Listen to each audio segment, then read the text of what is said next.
এই ঘটনাটা কিন্তু মানে আমি যেহেতু জানি বা অনেকেই জানে, তার মানে সরকারের কাছে ছিল। সে যে মারা যাবে এটা সরকার বুঝতে পারছিল। তারপরেও তার যে খুনি, সেই খুনিকে বাঁচানোর জন্য সরকারের গোয়েন্দা সংস্থা, বিশেষ করে ডিজিএফআই এর কয়েকজন কর্মকর্তা, তারপরে ওর নাম কি? সেলিম আজাদ, ডিএমআই, এরা বৈঠক করে এই খুনের আগে তারা বৈঠক করে খুনিকে মানসিকভাবে শক্তি দেওয়ার জন্য, তার বের হয়ে যাওয়ার জন্য, তাকে নিরাপদে ভারতে পাঠানোর জন্য কি, কি করতে হবে আমরা এখনো নিশ্চিত না।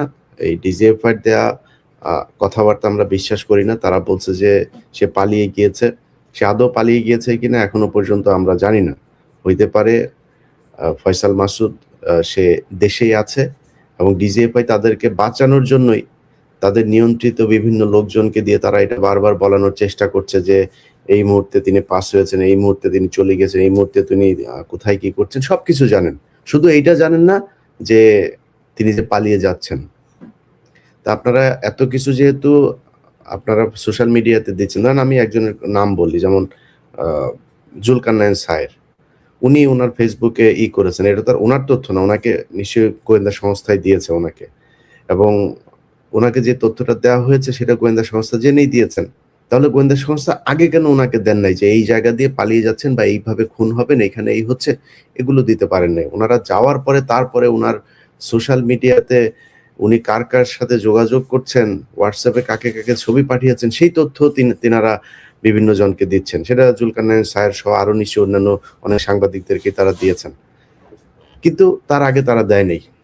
মানে হচ্ছে এই ঘটনার সাথে আমি যতটুকু শুনেছি, স্বরাষ্ট্র উপদেষ্টা জাহাঙ্গীর, এটা হচ্ছে গিয়ে পিলখানা হত্যাকাণ্ডের পুরো ঘটনা ধামাচাপা দেওয়ার মূল হোতাদের মধ্যে এই জাহাঙ্গীর একজন।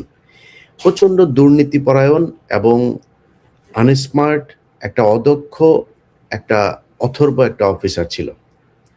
এই অথর্ব এই পিলখানা হত্যাকাণ্ডের ঘটনা নিয়ে ব্রিগেডিয়ার পর্যন্ত গিয়েছিল, তা না হলে তার ফুল কর্নেল হওয়ার যোগ্যতাও নাই, কোনো দিক থেকেই নেই, কোনো দিকে। এর মতো এরকম মানে মানে এই কুখাদ্য আর্মি অফিসার, যে খুব খারাপ অফিসার, সেটাও মনে করেন যে এর মতো এরকম কুখাদ্য আমার জীবনে আমি কোনোদিন দেখি নাই। তার সাথে দুর্নীতিপরায়ণ, খালেদা জিয়ার কে দেখতে গিয়েছে এভার কেয়ারে, তার পাশে তার মেয়ে তার বউকে নিয়ে গিয়েছে, দাঁত কেলিয়ে হেসে সেলফি দিচ্ছে। আরে ভাই, তোর তো বুঝতে হবে, এইটুক জ্ঞান তো তোর থাকা উচিত, জ্ঞান তো নাই, থাকবে কেমনে?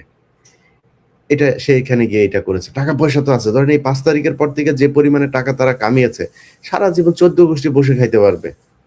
এই দাঁত তো সবসময় কেলাই থাকে। এখন টাকা পয়সা হয়েছে না, এরা এই খুনের সাথে জড়িত এবং ডিজিএফআই সরাসরি এই খুন এক্সিকিউট, প্ল্যানিং, আফটার এফেক্ট যা যা করা দরকার সবকিছু ডিজিএফআই বসে বসে করেছে। অতএব ডিজিএফআই চিফ যিনি আছেন তাকে অবশ্যই পদত্যাগ করতে হবে, তাকে সরাইতে হবে, সরাইয়া তারপরে এখানে অন্য কাউকে দিতে হবে। ব্রিগেডিয়ার, এই যে আপনার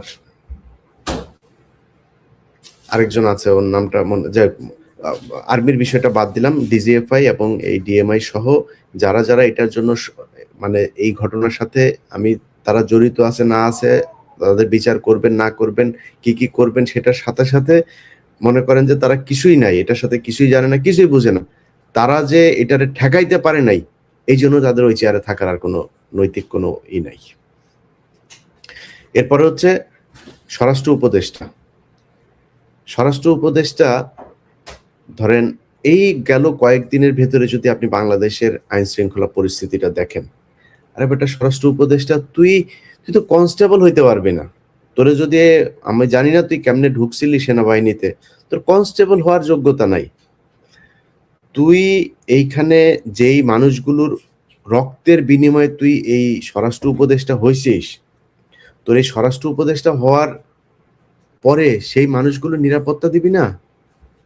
সেই মানুষগুলোর পিছনে বারবার তারা একটা কথা বলার চেষ্টা করেছে, এখানে নাকি মব সন্ত্রাস হয়েছে, মবের বিরুদ্ধে তারা ব্যবস্থা নিচ্ছে। মব করতে দেওয়া যাবে না।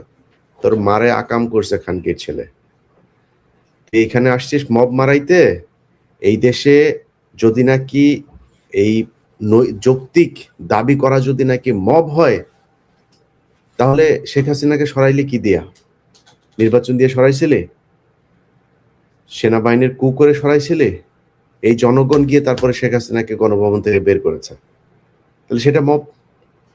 তুই যে আজকে এই পদে বসছিস, এখানে তো স্বরাষ্ট্রমন্ত্রী ছিল, সংসদে নির্বাচিত স্বরাষ্ট্রমন্ত্রী ছিল, তো সংসদে নির্বাচিত এমপি হয়ে তারপরে সে মন্ত্রী হইল। তুই কোন জায়গায় এমপি হয়েছিলি?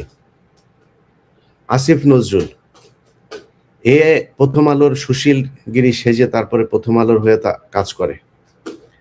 প্রথম আলোর যা বয়ান সে তাহাই বাংলাদেশে বাস্তবায়ন করতে চায়। এই শুয়োরের বাচ্চা গতকালকে পোস্ট করেছে সে নাকি জামিনের ব্যাপারে কিছু জানে না, এটার সাথে আইন মন্ত্রণালয়ের কোনো সম্পর্ক নাই। শুয়োরের বাচ্চা, তুই যা করছিস, তুই যে জাউরামি এই গত 1.5 বছরে করছিস, আল্লাহ যদি বাঁচায় রাখে, তোর অপমান অপদস্থ এই সরকারটা শেষ হওয়ার পরের দিন থেকে শুরু হবে। আসিফ নজরুল যেখানে যাবে ওইখানে জুতা খাবি, ডিম খাবি, এটা তোর কপালের সাথে একদম ওতপ্রোতভাবে জড়িয়ে আছে। এখন এটা হবে, হইতেই হবে। এখন আসিফ নজরুল কালকে পোস্ট করেছে সে নাকি কিছুই জানে না, এটার ব্যাপারে আইন মন্ত্রণালয়ের কোনো কিছুই নেই। আচ্ছা, এটা আপনার যখন কিনা 5 আগস্ট হয়, 5 আগস্টের পরে আপনাকে নামটা বলছি বিচারপতির,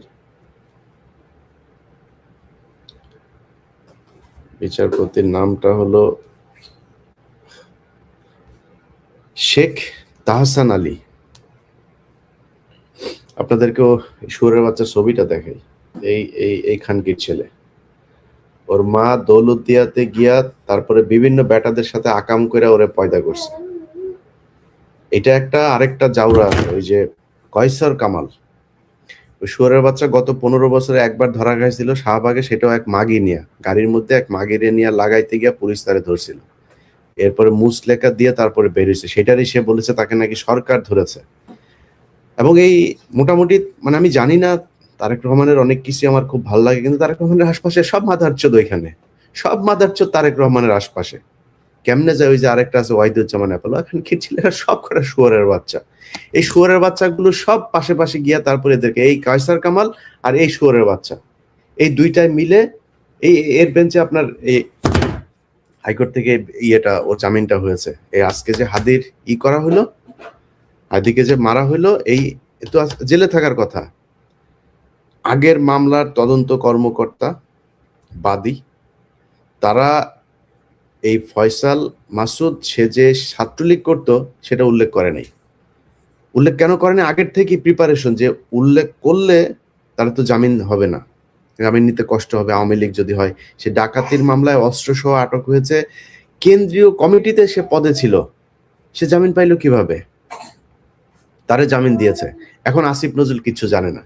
আসিফ নজরুল খানকির ছেলে, তুমি যে বিচারপতিদেরকে যে তুমি করলা, তুমি যে নিয়োগ দিলা, বিচারপতিরা তোমার মার শাটার ভিতর দিয়ে আসছিল মাদার চোদ, কোন দিক দিয়ে আসছিল? শুয়ারের বাচ্চারা কোথাকার। গায়ে লাগে না খানকির ছেলেরা? এই মানুষগুলো রক্তের উপরে দাঁড়ায় তারপরে তোরা উপদেষ্টা হইছিস, তোরা বড় বড় পদে বিচারপতি হয়েছে। এই খানকির পোলা, এই যে তাহসান, শুয়ারের বাচ্চা 5 তারিখের পরে সেইখানে এই তাকে বিচারপতি নিয়োগ করা হয়েছে, জামিন দিয়ে দিছে। সে যার রক্তের বিনিময়ে বিচারপতি হইল, সেই লোকটারে, সেই মানুষগুলিরও খুন করার জন্য খুনিরে সে জামিন দিল। এবং এরপরে তার কি হবে? এরপরে সে বের হয়ে যাবে, চলে আসবে, সবকিছু তাদের প্রি প্ল্যান্ড, এইভাবেই হয়েছে।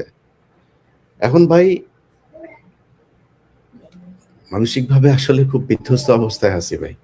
বিশ্বাস করেন, 5 তারিখের পর থেকে আজকে পর্যন্ত আসিফ নজরুলের সাথে আমার কোনো ব্যক্তিগত সমস্যা আছে, স্বরাষ্ট্র উপদেষ্টার সাথে আমার ব্যক্তিগত সমস্যা আছে, এই কয়সার কামাল আমার সাথে ভালো সম্পর্ক ছিল, এই অ্যাটর্নি জেনারেল খুব ভালো সম্পর্ক ছিল।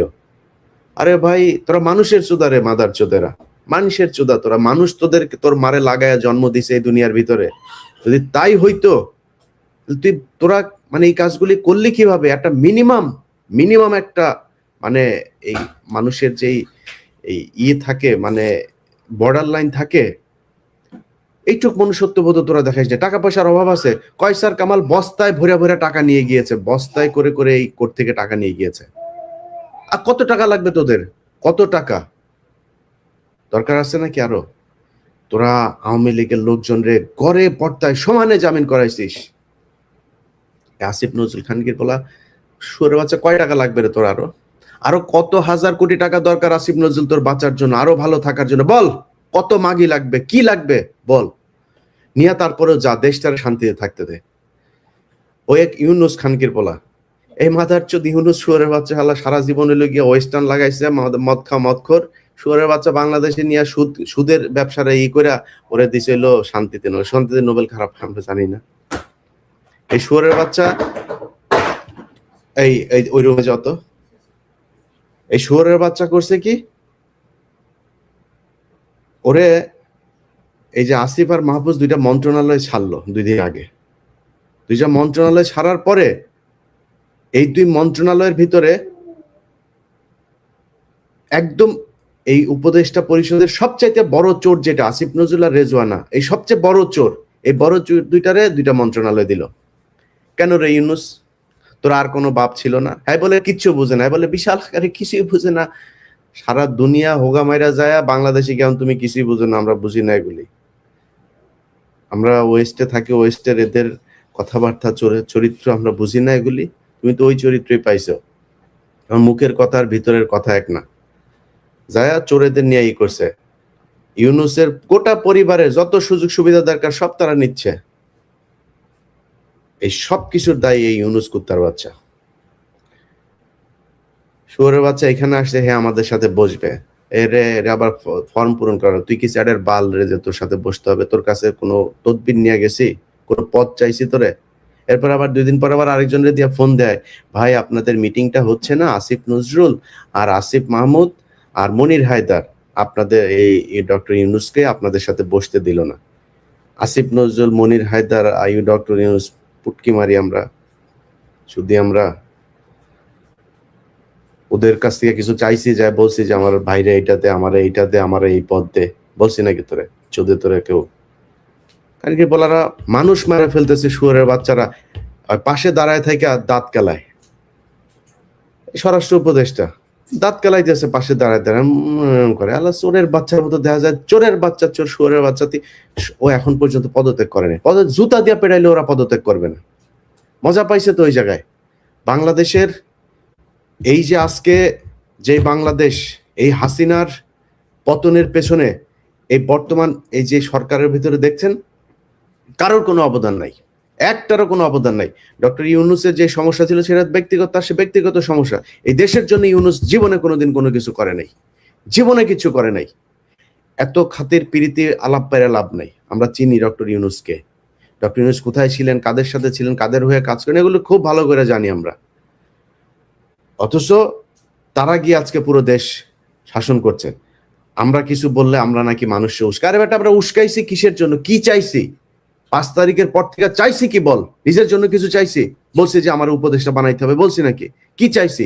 চাইছি আওয়ামী লীগের লোকজনের জামিন হবে না, চাইছি এই যে পোলাপানগুলো যারা কিনা মারা গিয়েছে তাদের যাদের চিকিৎসা হয়, যারা মারা গিয়েছে তাদের এই ক্ষতিপূরণ হয়, যারা বেঁচে আছে তাদের চিকিৎসা হয়, এগুলোই চেয়েছে। এর বাইরে কি চেয়েছে? এই বিডিআর এর লোকগুলো, আরে ভাই পিলখানা হত্যাকাণ্ড করছে কারা আর আপনি ধরে রাখছেন কাদেরকে? কিসের জন্য তারা এখনো জেলে থাকবে? কমিশনের রিপোর্ট দিয়েছে, স্বরাষ্ট্র উপদেষ্টা বলে দিয়েছে যে এই রিপোর্ট নিয়ে কোনো অ্যাকশন করা যাবে না, কারণ কি ওইখানে তার নাম এসেছে। তো ডাইরেক্ট ওপেনে বলেছে, কমিশনের রিপোর্ট, এই কমিশনের মেম্বার যারা ছিল ওপেন মিটিং এ বলেছে যে তোমরা আমার নাম নিয়ে আসছো এখানে, তোমাদের এই রিপোর্ট নিয়ে কোনো কিছু করা যাবে না। কিচ্ছু করতে দিচ্ছে না বিডিআর এর রিপোর্ট নিয়ে। কোথায় কি করতে দিয়েছে আপনি জানেন? আমি আজকে ঘুমিয়েছিলাম, আমারে ফোন দিচ্ছে যে ভাই, জি ভাই, হ্যাঁ হ্যাঁ, আসসালাম, জি ভাই, জি।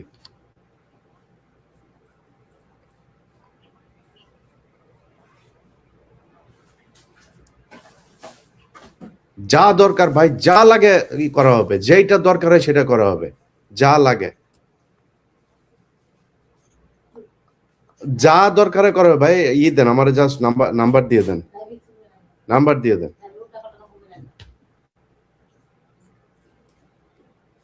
ওকে ওকে, ঠিক আছে ঠিক আছে ঠিক আছে ঠিক আছে, নাম্বারটা দেন আমার। এই এই দেশ এই দেশ স্বাধীন করেছে যারা, তাদের হাতে থাকবে দেশ। তারা যা বলবে, যেভাবে বলবে সেভাবেই চলবে দেশ।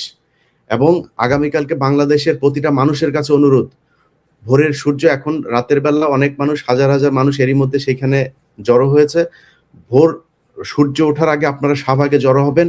এই শাহবাগ থেকে মানে পুরো সামনের 5 বছরে কি হবে পুরো পরিকল্পনা এখান থেকে দিতে হবে।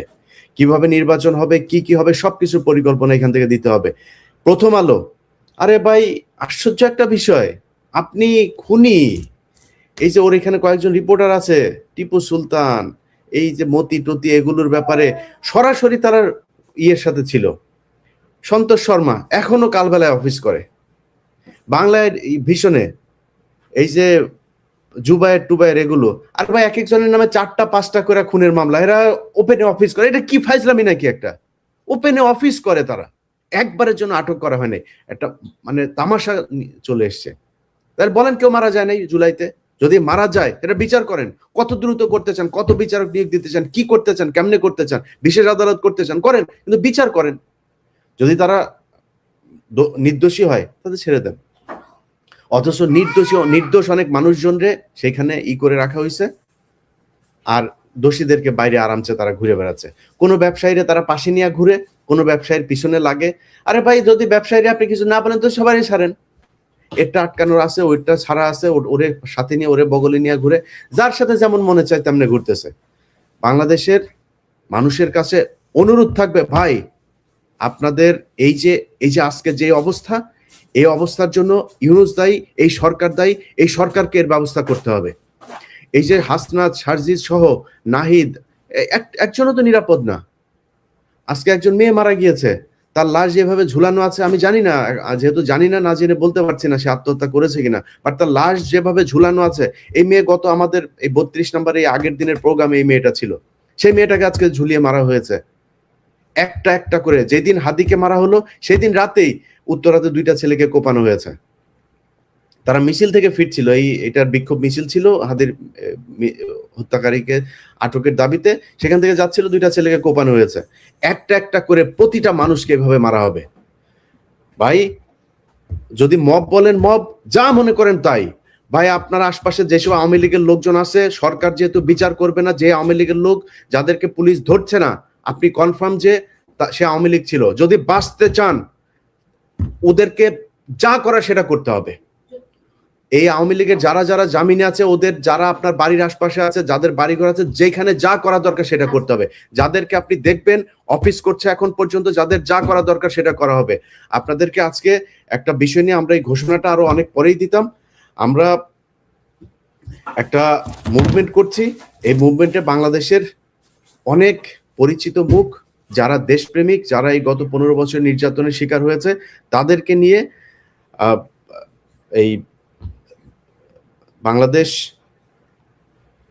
আজাদি মুভমেন্ট, তো এই বাংলাদেশ আজাদি মুভমেন্টের একটা কমিটিও তৈরি করা হয়েছে, একটা কনস্টিটিউশনও করা হয়েছে। এটার মূল যে কারণে করা হলো সেটা হচ্ছে যে হাদি মারা যাওয়ার যেই মানে গুলিবিদ্ধ হওয়ার যে ঘটনা, সেই ঘটনার পরে আমরা মনে করলাম না, এইভাবে মরতে দেওয়া যাবে না। একটা প্ল্যাটফর্ম থাকতে হবে যেখানে সবার অভিভাবক থাকবে। সেখানে তারা কিছু কিছু জায়গায়, আমরা কোনো পলিটিক্যাল কে নির্বাচনে আসবে, কে নির্বাচনে যাবে, কেমনে নির্বাচন হবে, এগুলো নিয়ে আমাদের কোনো মাথা ব্যথা নেই। কিন্তু ভারতের ব্যাপারে, এই ভারত শুরু থেকে আজকে পর্যন্ত আমাদের এই দেশের পেছনে ছিল। আমাদের সব সময় আমাদের দেশে অশান্তি তৈরি করে রাখা, আমাদের দেশপ্রেমিকদেরকে হত্যা করা, সব জায়গায় ভারত ছিল। অতএব এই ভারতের ব্যাপারে আমরা এক থাকবো, এবং ভারতের ব্যাপারে বিভিন্ন সিদ্ধান্ত এই বাংলাদেশ আজাদি মুভমেন্ট আপনাদের সামনে নিয়ে আসবে। এবং তাদের এখানে যারা যারা আছে তাদের নামগুলো আপনারা জানতে পারবেন। এটা হয়তো কালকের ভেতরেই আপনাদের সামনে চলে আসবে। এবং এই যে কালকে শাহবাগে যেটা হবে সেখানেও হতে পারে, আমি এখনো জানি না, তাদের মিটিং চলছে এখন পর্যন্ত। তারা কালকে হয়তো আপনাদেরকে সেই ঘোষণা দেবে। তো আপনাদের কাছে অনুরোধ থাকবে, ভাই যে যে জায়গায় আছেন, কে মব বললো আর কে কি বললো জানার দরকার নাই। আপনার জীবনে নিরাপত্তা আপনার। এই দেশ আসিফ নজরুল স্বাধীন করেনি, এই দেশ ডক্টর ইউনূস দেশেই ছিল না, এই দেশে স্বরাষ্ট্রমন্ত্রী এই উপদেষ্টা হয়েছে, চিনেন নাকি তারা? এই রেজওয়ানা সারা জীবন নিচতলা ভাড়া দিয়ে খেয়েছে, এখন তো বুড়া হয়ে গেছে, এখন হয়তো ওইভাবে আসিফ নজরুল ছাড়া কেউ খায় না।